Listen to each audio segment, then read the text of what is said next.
श्रोतेहो नमस्कार. स्पंदन वृत्त आणि व्यक्तींचं ह्या कार्यक्रमात आपल्या सर्वांचं मनपूर्वक स्वागत. श्रोतेहो, आजच्या कार्यक्रमात राज्य वाङ्मय पुरस्कार प्राप्त साहित्यिक शशिकांत हिंगोणेकर यांच्याशी विजय भुयार यांनी साधलेला संवाद आणि त्यांचं स्वकविता वाचन ऐकूया. श्रोतेहो, साहित्य हा प्रत्येकाच्या आवडीचा आणि जिव्हाळ्याचा विषय. साहित्य म्हटलं की वाचकांना, साहित्यप्रेमींना जणू आनंद आणि उत्साहात भरून येतो. आज आपण या आपल्या कार्यक्रमामध्ये अशाच एका साहित्यिक कवी यांच्याशी गप्पा करणार आहोत. त्यांचं नाव आहे शशिकांत हिंगोणेकर. शशिकांत हिंगोणेकर सर हे गट शिक्षणाधिकारी, त्यानंतर महाराष्ट्र राज्य माध्यमिक आणि उच्च माध्यमिक शिक्षण मंडळ लातूर येथून विभागीय सचिव म्हणून सेवानिवृत्त झालेले आहेत. त्यांच्या साहित्यिक प्रवासासोबतच आपण त्यांच्या कार्याचा प्रवाससुद्धा जाणून घेणार आहोत. सर नमस्कार. नमस्कार. आणि कार्यक्रमामध्ये तुमचं मनपूर्वक स्वागत. धन्यवाद. सर, तुमचा परिचयच इतका मोठा आहे. साहित्यिक म्हणून आणि कवी म्हणूनच एवढा परिचय झालेला आहे की तुमच्या कार्याचा परिचय हा करून द्यावा की नाही, हा मला फार मोठा प्रश्न पडलेला आहे. तरी पण एका शिक्षण क्षेत्राकडून तुमचा हा जो प्रवास आहे शिक्षणातला, हा सर्वसाधारणपणे कसा आणि कुठून सुरू झाला? माझं पहिलीचं जे प्रवेश होता हा तळेगाव, तालुका चाळीसगाव, जिल्हा जळगाव, जिल्हा परिषद शाळेमध्ये सुरू झाला. वडिलांची बदली तिथे होती. बरं. तिथे ग्रामीण रुग्णालय होतं, तिथे वडिलांची सेवा होती. आजी, मी आणि वडील आम्ही तिघंही असे तिथे गेलो होतो सुरुवातीला. मग मी पुन्हा शाळेमध्ये अधूनमधून जायला लागलो आणि नंतर काही दिवसांनी गेलोच नाही शाळेमध्ये. आणि मग माझा त्याच वर्गात ठेवलं असं पहिलीचा माझा दाखला मला मिळाला. आणि मग एरंडोलला मी जीवन शिक्षण प्राथमिक विद्यालयामध्ये पहिलीत पुन्हा दाखल झालो. तिथे मला तिसरीला पारधी गुरुजी होते आणि पारधी गुरुजींची जी मराठी कविता शिकवण्याची शैली होती ती खूप मला भावून गेली. टपटप पडती अंगावरती प्राजक्ताची फुले, भिरभिर भिरत्या तालावरती गाणे आमचे जुळे. कविता ते अतिशय भिरभिर गोल फिरून कविता ती वर्गामध्ये साविनय म्हणायचे आणि मग आम्ही पण त्या कवितेसोबत डोलायचो. बरं. ती असेल श्रावण मासी हर्ष मानसी हिरवं दाटे चोहीकडे, ही बालकवींची कविता असेल, किंवा देवा तुझे किती सुंदर आकाश, सुंदर प्रकाश सूर्य देतो, किंवा सदैवे सन्निका पुढेच जायचे, न मागुती तुवा मागे फिरायचे. अशा ज्या कविता होत्या त्या कवितांनी त्यावेळेला मला थोडंसं वेळ लावलं होतं आणि इतर विषयांपेक्षा या मराठी कविता पाठ करायचो आणि मराठी कविता मी गुणगुणत राहायचो. त्याच वेळेला असं वाटायचं की मला आपण ही कविता लिहिली पाहिजे, आपलाही फोटो असं या पुस्तकात आला पाहिजे आणि आपण ही कविता लिहिली पाहिजे. अशी बीजं त्यावेळेला त्या पारधी सरांच्यामुळे माझ्या मनामध्ये आली. आता असं झालं की मी तुमच्या कार्याबद्दल सुरुवात केली आणि कार्य बाजूला राहून तुमच्यातला कवीच जागा झाला. साहित्यिक कार्य सोडता तुम्ही जे शिक्षण क्षेत्रात जे योगदान दिलं, गट शिक्षणाधिकारी झालात, त्यानंतर विभागीय सचिव झालात, तर हा अनुभव कसा होता? कवितेचं माझ्या आयुष्यामध्ये फार मोठं योगदान आहे. बरं. ते यासाठी की महाविद्यालयामध्ये पण मला कवी म्हणून पुरस्कार मिळाला होता. हो. आणि मी अभ्यासात त्यावेळेला पहिला आलो होतो. म्हणजे BA ला मी पहिला होतो, 12वीला पण पहिला होतो. 12वी ते BAचा प्रवास माझा हा प्रथम वर्गामध्येच होता. बरं. आणि तिथं जी कवितेची बीजं माझ्या मनात होती त्या कवितेमुळे मला वाचनाचा पण एक छंद लागला आणि अभ्यासाव्यतिरिक्त अवांतर वाचन माझं सुरू झालं. आणि त्या अवांतर वाचनामध्ये मग स्पर्धा परीक्षेचं पण बीजं माझ्या मनामध्ये माझ्या परदेशी सरांनी रुजवली होती की तू काय होणार आहेस पुढे. बरं. तर मी त्यांना म्हटलं होतं मी प्राध्यापक होणार आहे. पण ते म्हणाले तू स्पर्धा परीक्षेला जा, अजून अधिक सेवा समाजाची, राष्ट्राची करू शकशील, असा त्यांचा एक विचार माझ्या मनामध्ये त्यांनी रुजवला. आणि मग मी बुलढाण्याला वडिलांकडे शिकायला गेलो. तिथे माझं BEd झालं, MA झालं आणि त्यानंतर मग मला वडील रिटायर होणार होते म्हणून सेवेची गरज होती. म्हणून मग मी नांदुराला कोठारे विद्यालयामध्ये शिक्षक म्हणून माझी निवड झाली तिथं. बरं. ती निवड होत असताना पण माझे जे मुख्याध्यापक होते निवने सर यांनी अतिशय कस लावून माझी मुलाखत घेतली होती. मला असं वाटायचं की आपली काही निवड होणार नाही, एवढे प्रश्न विचारले आहेत आणि सगळ्याच प्रश्नांची उत्तर आपण समाधानकारक देऊ शकलो नाही असं वाटलं. पण त्यांनी मला छंद विचारला ना, त्यावेळेला मी सांगितलं की मी कविता वगैरे लिहितो. बरं. आणि मग त्यांनी मग कवितेच्या त्या प्रवाहाच्या संदर्भात अनेक कवींच्या बद्दल मला प्रश्न विचारले आणि मग त्या कवींविषयीच्या भूमिका विचारल्या आणि मग तुम्ही कविता ज्या लिहिताय त्या का लिहिताय, तर म्हटलं माझा जो स्वभावताल आहे हा स्वभावताल मला छळत असतो आणि माझ्या मनामध्ये जे काही अस्वस्थ असं चिंतन चालू असतं समाजाबद्दल, माझ्याबद्दल, समूहाबद्दल, त्यासाठी कविता ही माझं हत्यार असं मला वाटायला लागलं. बरं. ती कविता मग मला तिथं मला नोकरी मिळवून दिली त्या कवितेत. आणि त्यानंतर मी तिथे मग प्रवास सुरू झाला. त्यानंतर मग वडिलांची इच्छा होती माझ्या की आपण अधिकारी व्हावं म्हणून. मग MPSCची त्यावेळेला जाहिरात आली होती. गट शिक्षणाधिकारी आणि समाज शिक्षणाधिकारी अशा दोघंही परीक्षा होत्या त्यावेळेला. त्या दोघंही परीक्षेच्या वेळेला वडिलांनी माझा फॉर्म गट शिक्षणाधिकारी आणि समाज कल्याण अधिकारी या पदासाठी भरला होता. निवड पण झाली. पण त्या निवडीच्या वेळेला पण एक प्रश्न होता तिथं की योगायोगाने त्या ठिकाणी साहित्याच्या क्षेत्रातले एक तिथे समितीमध्ये सदस्य होते आणि संचालक होते आमचे. आणि सिंह म्हणून एक आमचे मोरे संचालक होते. बसाके तरी कवी होते आणि सिंह नावाचे तिथले अधिकारी प्रमुख होते. तर शेवटी माझा प्रश्न त्यांनी हाच विचारला की तुमचा छंद काय त्यावेळेला. मग त्यावेळेला पुन्हा मी सांगितलं की कविता लिहिणं हा माझा छंद आहे आणि कविता जगणं हा देखील माझ्या जीवनातला फार अविभाज्य घटक आहे. मी कविता लिहितो आणि जगतो पण. आणि मग तिथे त्यांनी कवितेवरून जी माझी मुलाखत सुरू केली आणि माझ्या काही कविता मी त्या ठिकाणी आहे. म्हणजे कविता ही माझ्या आयुष्याला उभारण्यासाठी म्हणजे सुरुवातीपासूनच माझ्यासोबत होती असं मला वाटतं. बरं सर, मी तुम्हाला फार वेळ थांबवणार नाही. एखादी कविता ऐकवली तर आम्हाला ऐकायला खूप आनंद होईल. हा नक्कीच. कवितेचं नाव आहे सगळेच रस्ते बंद झाले. सगळेच रस्ते बंद झाले आहेत, माझ्या जगण्याचा रस्ताही हरवला आहे.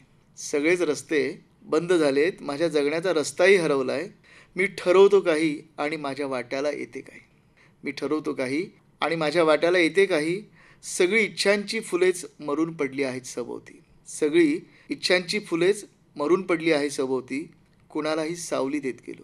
कुणालाही सावली देत गेलो, उन्हाला झेलत गेलो. कुणालाही सावली देत गेलो, उन्हाला झेलत गेलो. कधी साधी तक्रारही नोंदवली नाही माझ्या जीवघेण्या आयुष्याची कुठेही. कधी साधी तक्रारही नोंदवली नाही. चुपचाप जगतच राहिलो. चुपचाप जगतच राहिलो. विना तक्रार हसतच राहिलो. सभोवतीच्या निष्पर्ण झाडांसाठी. सभोवतीच्या निष्पर्ण झाडांसाठी. आता मीच झालोय निष्पर्ण. आता मीच झालोय निष्पर्ण. कुठूनही पाणी येऊ शकत नाही मुळांपर्यंत. आता मीच झालोय निष्पर्ण. कुठूनही पाणी येऊ शकत नाही मुळांपर्यंत. मुळेही झाली आहेत परेशान. मुळेही झाली आहेत परेशान. सगळेच पावसाळे रोखून धरले आहेत काळ नावाच्या मित्राने. सगळेच पावसाळे रोखून धरले आहेत काळ नावाच्या मित्राने. अशा वेळी मारतोय मी तुला अनिवार्य हाका. अशा वेळी मारतोय मी तुला अनिवार्य हाका. पण तूही दूर होते माझ्यापासनं. पण तूही दूर होते माझ्यापासनं. किती वर्ष घरट्याशिवाय वणवण भटकत होतो आपण.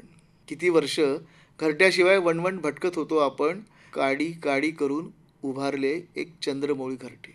काडी काडी करून उभारले एक चंद्रमौळी घरटे. ते घरटेही नाही आले माझ्या वाट्याला. ते घरटेही नाही आले माझ्या वाट्याला. सारखे स्थलांतरित झाले माझे आयुष्य. सारखे स्थलांतरित झाले माझे आयुष्य. आता शेवटच्या मुक्कामावर जगतोय मी. आता शेवटच्या मुक्कामावर जगतोय मी. आणि तूही दूर हजारो कोस माझ्यापासनं. आणि तूही दूर हजारो कोस माझ्यापासनं. माझे रस्तेच अवघड. माझे रस्तेच अवघड झाले जगण्याचे. काळजाचे श्वासही अनोळखी. काळजाचे श्वासही अनोळखी झालेत या दिवसात. असो कविते तूच सांभाळले मला आयुष्यभर. कविते तू सांभाळले मला आयुष्यभर. तू सोबत केली मला. तुझेच बोट धरून चाललोय. किमान तू तरी माझ्यासोबत राहशील शेवटचा श्वास सोडेपर्यंत. शेवटचा श्वास सोडेपर्यंत. वा, फारच छान सर. सर, आतापर्यंत तुमची बरीच ग्रंथसंपदा ही प्रकाशित झालेली आहे किंवा तुमच्याकडून काव्यसंपदेचं निर्माण झालेलं आहे. पण तुमच्या एखादी जी काव्यसंपदा आहे की त्याच्याबद्दल तुमचे वेगळे अनुभव आहे. माझा पहिला कविता संग्रह जो होता युद्ध सुरू आहे, हे माझ्या जगण्याचंच युद्ध होतं. आणि व्यवस्थेची जी प्रणाली आहे की जी मला छळत होती, जी माणूस म्हणून मला स्वीकारत नव्हती, कुठल्या तरी विषमतेच्या भोवऱ्यामध्ये माझी मोजमाप करत होती. अशा वेळा या व्यवस्थेच्या विरुद्ध माझं युद्ध सुरू झालं होतं. आणि युद्ध सुरू ही कविता माझ्या संग्रहांमधला एक महत्त्वाचा संग्रह असलेली कविता आहे. बरं सर, तुम्ही जे आता म्हणालात की तुमच्या कार्याचं युद्ध होतं, बहुतेक युद्ध सुरू आहे हा तुमचा काव्यसंग्रह. खरे अनुभव होते सर त्यामध्ये? हो, प्रत्यक्ष जे जगत होतो. कवितेसाठी जी शब्दरचना केली जाते ती होती? नाही, शब्दरचना नव्हती त्याच्यामध्ये. मी जे जगत होतो तेच मला आतून, माझा जो आतला स्वर आहे तो बाहेर येत होता. बरं. आणि कविता ही आतूनच येत असते. हो. ती जर आपण रचण्याचा प्रयत्न केला तर ती कविता निष्ठून पण जाते हातात. आणि ती कविता जी आहे ती मग बोलत नाही कवीशी, पण कविता कवीशी बोलली पाहिजे आणि त्या कवितेशी संवाद त्याचा झाला पाहिजे. आपलाच संवाद आपल्याशी, असं तुकाराम महाराज म्हणतात. तसा कवीशी त्या कवितेचा संवाद झाला तर ती कविता निश्चित आतून आलेली असते. आणि माझी कविता ही अनुभवांती कविता होती. जे मला अनुभव येत होते, जी माझ्या आयुष्याची होरपळ होती, ससे ओलपट होती, ती सगळी मी मांडत होतो आणि अस्वस्थ पण माझ्या आयुष्यामध्ये जे यायचं ते अस्वस्थ पण मला जागं ठेवायचं आणि माझी कविता मग माझ्याशी बोलायची आणि ती कविता मग वाचकांसमोर यायची. सर, साधारणपणे किती काव्यसंग्रह आपले आतापर्यंत प्रकाशित झाले? माझे युद्ध सुरू आहे नंतर माझे जवळजवळ 15 कविता संग्रह प्रकाशित झालेले आहेत. युद्ध सुरू आहे, अंतर्भेदी, अजूनही, कवितेचे दिवस, हं. बेटबंद भावनेचे, वर्तमान, अस्वस्थ प्रस्फुरणे, नवे स्वगत, छलचक्र, दस्तक, बंद दरवाजा, मोकळे आकाश, ऋतुपर्व आणि आता अलीकडे आलेला युद्धरथ. बरं. युद्ध सुरू आहेपासून तर युद्धरथपर्यंत माझ्या कवितेचा प्रवास सुरू आहे. सर, तुमचा जो ऋतुबरो हा काव्यसंग्रह आहे, याला महाराष्ट्र शासनाचा कवी केशवसूत पुरस्कारसुद्धा मिळालेला आहे. साधारणतः कवी हा पुरस्कारासाठी किंवा काव्य हे पुरस्कार निर्मितीसाठी होत नसते, पण कुठेतरी आपल्याला आपल्या कार्याची पावती हवी असते किंवा आपल्या कार्याचं जर कुठून कौतुक झालं, आपलं माणूस आहे, साहजिकच आहे, कौतुकाची थाप पडणं ही आवश्यकच असते. पण असं जर कौतुक झालं तर हा किती आनंदाचा क्षण असतो. आनंदाचा क्षण तर असतोच की आपल्या कवितेचं कोणीतरी दखल घेते, नोंद घेते आहे. ती दखल आणि नोंद निश्चितच मनाला आनंद देते. पण त्या पुरस्कारासाठी मी कविता लिहित नव्हतो. मला माझं जे आयुष्य होतं हं. ते मांडायचं होतं आणि जे अस्वस्थ पण माझ्या सभोवताली होतं हं. ते पण मांडायचं होतं.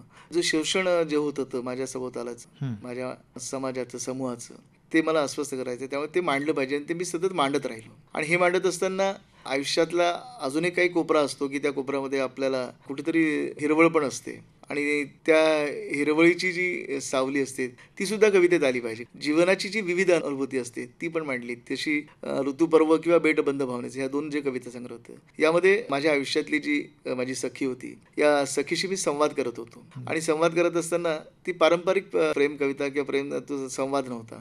तर तो जीवनाबद्दल मी तिला दिशादर्शक अशा पद्धतीनं तिच्याशी संवाद करायचो. हे जीवन म्हणजे काय आहे आणि या जीवनामध्ये काय वास्तव आहे आणि आपल्याला कशी वाटचाल करायची आहे, आपल्याला हे सगळं युद्ध कसं लढायचं आहे आणि या युद्धामध्ये आपल्याला जिंकायचं कसं आहे आणि हे जिंकत असताना आपला जो सभोवताल आहे तो सभोवताल कसा सुखी होईल, त्यासाठी आपली कविता ही अवतरली पाहिजे आणि त्यासाठी माझी तू सोबत केली पाहिजे, असं त्या कवितांमधून मी मांडलं प्रामुख्यानं. बरं. सर, हा संवाद ऐकायला किंवा ही कविता ऐकायला आम्हाला आवडेल.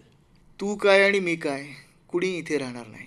तू काय आणि मी काय, कुणीही इथे राहणार नाही. रंगमंचावरील भूमिका संपली, रंगमंचावर भूमिका संपली की पडद्याआड जावेच लागते हर एकाला. तू काय आणि मी काय, कुणी इथे राहणार नाही. रंगमंचावरील भूमिका संपली की पडद्याआड जावेच लागते इथे हर एकाला. अजून किती नाटकात भूमिका करायच्या आहेत माहीत नाही. अजून किती नाटकात भूमिका करायच्या आहेत माहीत नाही. सगळेच रोल करून झालेत, सगळेच रोल करून झालेत. मनासारखा रोल मात्र अजूनही मिळालेला नाही. मनासारखा रोल मात्र अजूनही मिळालेला नाही. मी प्रतीक्षेत आहे त्या मला अस्वस्थ करणाऱ्या आणि जगाला दीर्घकाल स्मरणात राहणाऱ्या भूमिकेच्या. मी प्रतीक्षेत आहे त्या मला अस्वस्थ करणाऱ्या आणि जगाला दीर्घकाल स्मरणात राहणाऱ्या भूमिकेच्या. शेवटचे पर्व सुरू झाले आयुष्याचे, शेवटचे पर्व सुरू झाले आयुष्याचे. अशावेळी सोडून देऊ मनातल्या साऱ्या ठसठसणाऱ्या गाठी. शेवटचे पर्व सुरू झाले आयुष्याचे. अशावेळी सोडून देऊ मनातल्या साऱ्या ठसठसणाऱ्या गाठी आणि फुलवून टाकू ही उजाड होत चाललेली बाग. आणि फुलवून टाकू ही उजाड होत चाललेली बाग. बहुधा हेच शेवटचे नाटक असावे आपले, बहुधा हेच शेवटचे नाटक असावे आपले. एक जीव होऊन जाऊ आणि आपल्या शेवटच्या भूमिकेनं रंगमंचावर टाळ्या वाजवत ठेवू आणि आपल्या शेवटच्या भूमिकेनं रंगमंचावर टाळ्या वाजवत ठेवू. तिसऱ्या अंकाचा पडदा पडेस्तोर, तिसऱ्या अंकाचा पडदा पडेस्तोर. चल चल पुन्हा चेहऱ्याला नवे रंग लावून घे. चल चल पुन्हा चेहऱ्याला नवे रंग लावून घे. मी रंगवलाय माझा चेहरा केव्हाचाच, मी रंगवलाय माझा चेहरा केव्हाचाच. वा, फारच छान सर. कवी किंवा साहित्यिकांच्या जीवनातील एक अजून महत्त्वाचा विषय हा साहित्य संमेलन असतो. तर या साहित्य संमेलनातील तुमच्या सहभागाबद्दल किंवा तुमच्या प्रवासाबद्दल आम्हाला सांगा ना. महाविद्यालयामध्ये असताना आमच्याच महाविद्यालयामध्ये एक छोटंसं साहित्य संमेलन स्नेहसंमेलनामध्ये व्हायचं. बरं. त्यावेळेला शहरातले काही प्रतिष्ठित कवी असतील त्या कवींना परीक्षक म्हणून बोलवलं जायचं आणि आम्ही महाविद्यालयातले आम्ही जे नव्याने लिहिणारे कवी मित्र होतो यांची काव्यस्पर्धा व्हायची. त्यावेळेला खिवसरा सर त्यांच्या वडिलांच्या नावाने एक नूतन कवी म्हणून पुरस्कार द्यायचे आणि हा पुरस्कार आपल्याला मिळाला पाहिजे असं त्या आमच्या नव्याने लिहिणाऱ्यांना सगळ्यांना वाटायचं. पहिल्या वर्षी तुम्हाला काही मिळाला नाही, दुसऱ्या वर्षी पण नाही मिळाला, पण हा पुरस्कार मला मिळाला माझ्या महाविद्यालयीन जीवनामध्ये की हा नूतन कवी पुरस्कार आपल्याला मिळाला पाहिजे.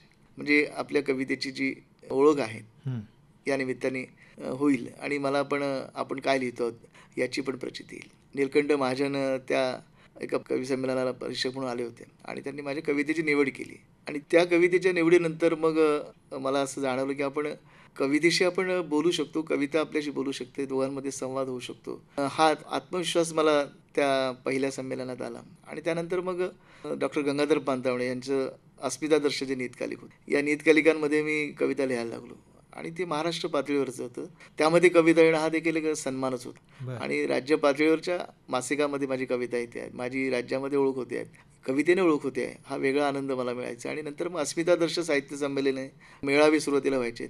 उल्हासनगरचा मेळावा असेल, सोलापूरचा मेळावा असेल, त्यानंतर नागपूरचा मेळावा असेल, यवतमाळचा असेल, अशा अनेक साहित्य संमेलनांमध्ये मी या पुरोगामी चळवळीच्या अस्मितादर्शच्या मासिकात लिहित होतो आणि त्यांच्या संमेलनात पण सहभागी होत होतो. त्यानंतर काही संमेलनं मग साहित्य संमेलन अमरावतीचं जे होतं सावरकरांचं होतं, त्यानंतर बहुजन साहित्य संमेलन होतं, त्यानंतर विदर्भ साहित्य संमेलन नागपूरचं, त्यानंतर मराठी साहित्य संमेलनं, राज्य पातळी साहित्य संमेलनं, सतत साहित्य संमेलनामध्ये वेगवेगळ्या संमेलनामध्ये मी जातही होतो, निमंत्रित कवी म्हणून जायचो आणि त्या ठिकाणी जात असताना माझी जी कविता आहे त्या कवितेची माझी भूमिका जी होती तीच ठाम भूमिका माझ्या मनात पण होती. जे आपलं जे युद्ध आहे, हे जे चाललेलं आहे जगण्याचं युद्ध, या युद्धाविषयी आपण या कवितेमधून बोललं पाहिजे. आपण जे अनुभव येतो आपला ते बोललं पाहिजे आणि त्या अनुषंगाने माझ्या कवितेला दाद पण मिळत गेली आणि अतिशय संयमी पण निर्धार असलेली कविता मी लिहिली आहे आणि संमेलनामध्ये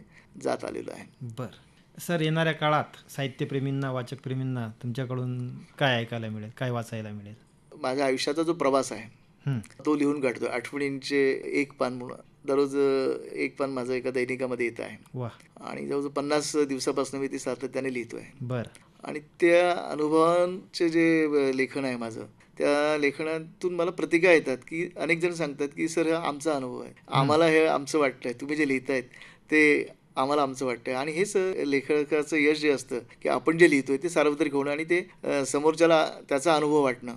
तर अशी जवळजवळ 52 पानं माझी लेखांची झालेली आहेत आणि 100 पानं जी होणार आहेत आठवणींची, जवळजवळ 300-350 पानांचं ते पुस्तक होणारच आहे.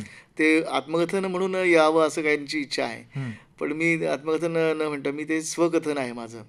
आणि स्वकथन, ललित स्वकथन या भूमिकेतनं ते लिहितोय. कारण आत्मकथनाचं किंवा आत्मचरित्राचं अजून माझं आयुष्य एवढं नाही झालं की ते आपण लिहावं, कारण अजून खूप काही मला जगायचं आहे, खूप काही मला प्रेरित होऊन काही लिहायचं आहे, काही अनुभव द्यायचे आहेत, घ्यायचे आहेत. हे सगळं मला करायचं असल्यामुळे मला नाही वाटत की अजून आपण एवढं आपलं चरित्र लिहावं वगैरे.